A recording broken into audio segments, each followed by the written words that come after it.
Hey there everyone, hope you're doing great. Welcome to the course Daily Vocabulary Capsule from the Hindu Editorial. This is the June 13, 2017 edition of this course, and this shall be presented by me, Abhishek TR. So here's a little information about me: an ex-engineer, an IT guy and an ex-officer as well. I've cracked several government exams. I do write extensively on Quora, and apart from that I'm into books, travel and loads and music. Do follow me on this link to catch my next courses. So let's begin for today. Trivia time. What does this picture resemble? So it says 360-degree view or 360-degree. What does it mean? Do type the answer in the comment section. Does it mean fiasco, tangible, benign or holistic? So looking forward for some of the answers here.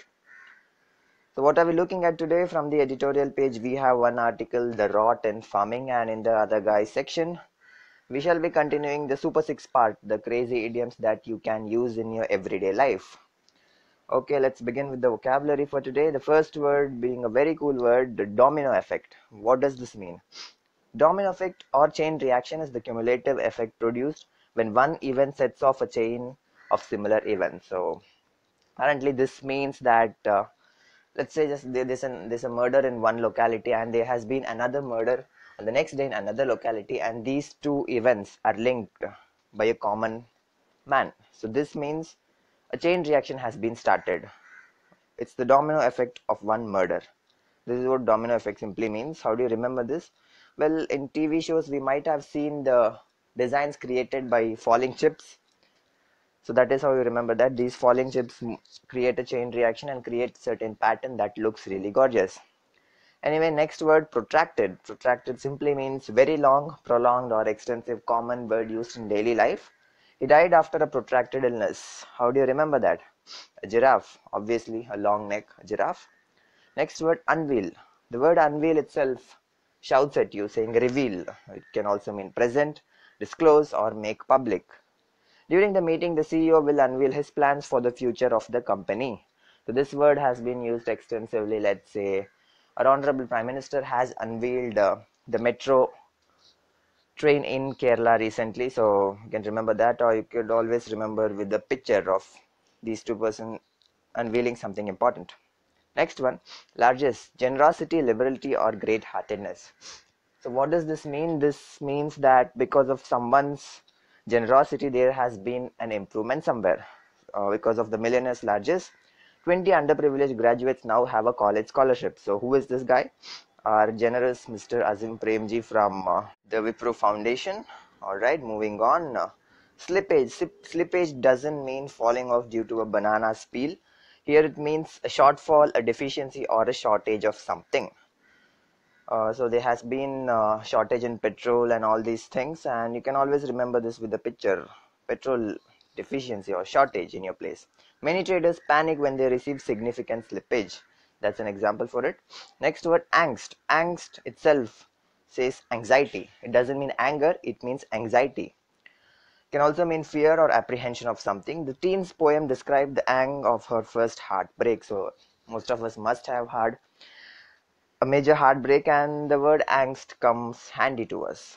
So this reaction can be remembered for this word. Moving on. Tepid.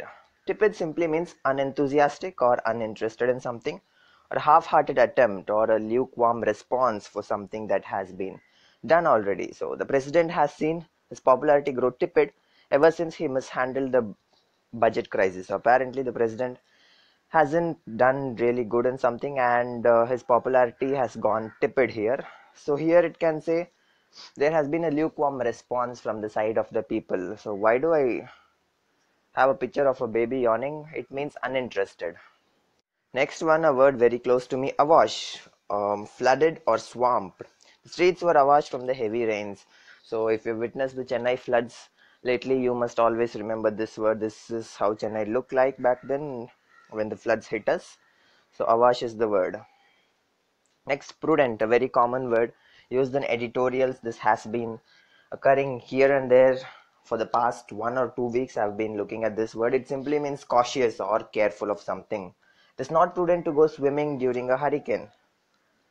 How do you remember this? Caution, wet floor. You must have seen this symbol in railway stations or in general public. So that is how you remember that word. And the last word for today, flip-flop. Flip-flop doesn't mean your flip-flop slippers or sandals that you wear in everyday life. Here it means a sudden reversal of something, especially a reversal in the decision made by someone. He has been criticized for flip-flopping on several key issues. So let's say that a particular politician has promised something, and after coming to power he has flip-flopped from his decision and from his words. What is this? If you are a fan of Flash, you will always remember the reverse Flash. So that is why I have this cartoon here. So that's about it, guys, for today's vocabulary. So in the other guys section, we will be looking at the top 6 crazy idioms that you can use in everyday life. First one, horses for courses. Common one for some people. Different people suited to different things. So when you're allocating, you have a team in hand and you're allocating the job, you can always use the sentence horses for courses. Next one, it was a Dickens of a job. So it doesn't have any relation with Charles Dickens, but here it simply means a very difficult job. So instead of using the word difficult, you can always use Dickens of a job. Next, have a butchers.